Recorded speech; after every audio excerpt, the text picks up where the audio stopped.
Si Lola Apura at si Lolo Un Momento.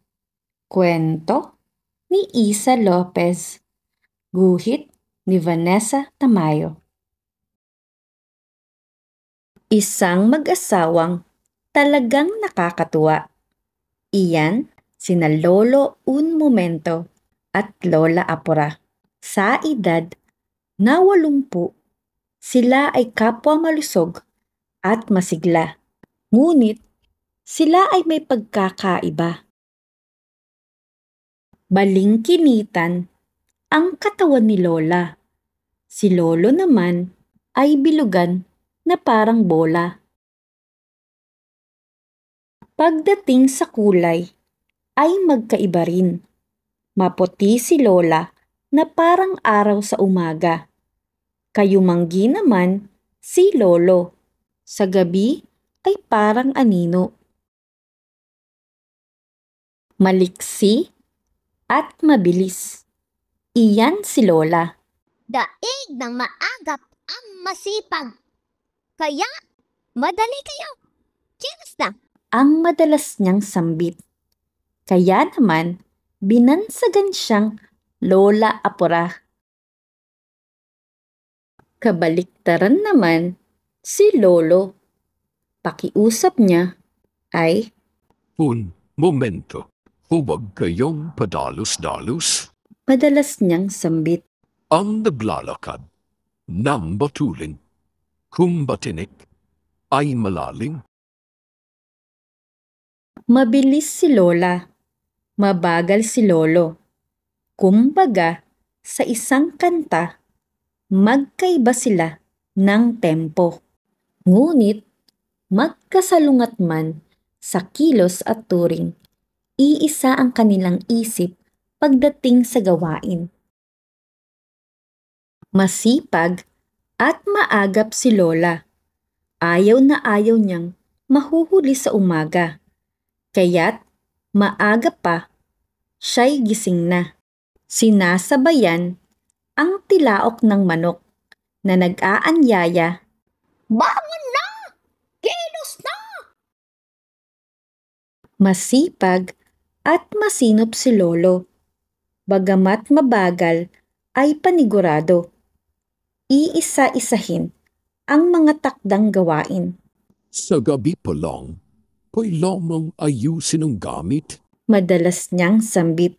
Ayaw na ayaw niyang sa pagmamadali ay may mawawaglit.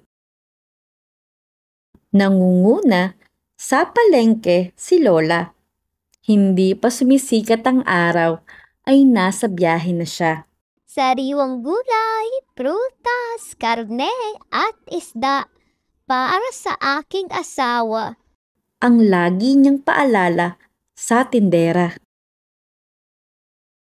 Maaasahan naman sa lahat ng lakaran si Lolo. Tila may listahan at mapa sa ulo.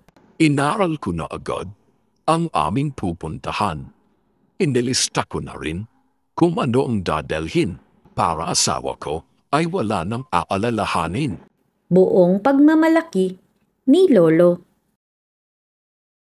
Kapag araw ng linggo, maagang gumigising ang mag-asawa para magsimba. Madali ka! At baka mahulit tayo sa misa. Wika ni Lola Apura. Matapos magbihis ay nagpulbo si Lola. Maingat namang nagbihis si Lolo. Saka ibinulsa ang pitaka at rosaryo. Bihis ka na ba? Tanong ni Lola Apura. Un momento. Sagot ni Lolo. Tiningnan muna niya kung may nawaglit, sabay bit-bit ng tungkod, abaniko at sombrero. Agad silang nakaupo pagdating sa simbahan. Ilang sandali pa ay dumami na ang tao. Mabuti na lamang at nauna tayo. Pasasalamat ni Lolo dahil mainit at masikip, pinagpawisan ang dalawa. Sana pala ay nagdala ako ng abaniko. Ani Lola. Abaniko ba kamo? Sabay abot ni Lolo. Mabuti at nadala mo ito. Malaking tulong dahil tagaktak na ang pawis ko. Tuwang-tuwang sabi ni Lola. Napangiti si Lolo. Alam kong sa pagmamadali mo ay hindi mo naisip magdala ng abaniko. Kaya nagbitbit ako. Salamat. Sabi ni Lola. Kahit sa pagmamadali ko, nariyan ka pa rin. Tumutulong at gumagabay sa akin. Salamat din. Wika ni Lolo. Alam kong ikaw ay mabilis at ako ay mabagal. Ngunit sa kabila ng lahat, hinihintay mo pa rin ako at inaakay. Sina Lolo un momento at Lola Apura, magkaiba man sa kilos at itsura, palaging nagtutulungan at palaging masaya.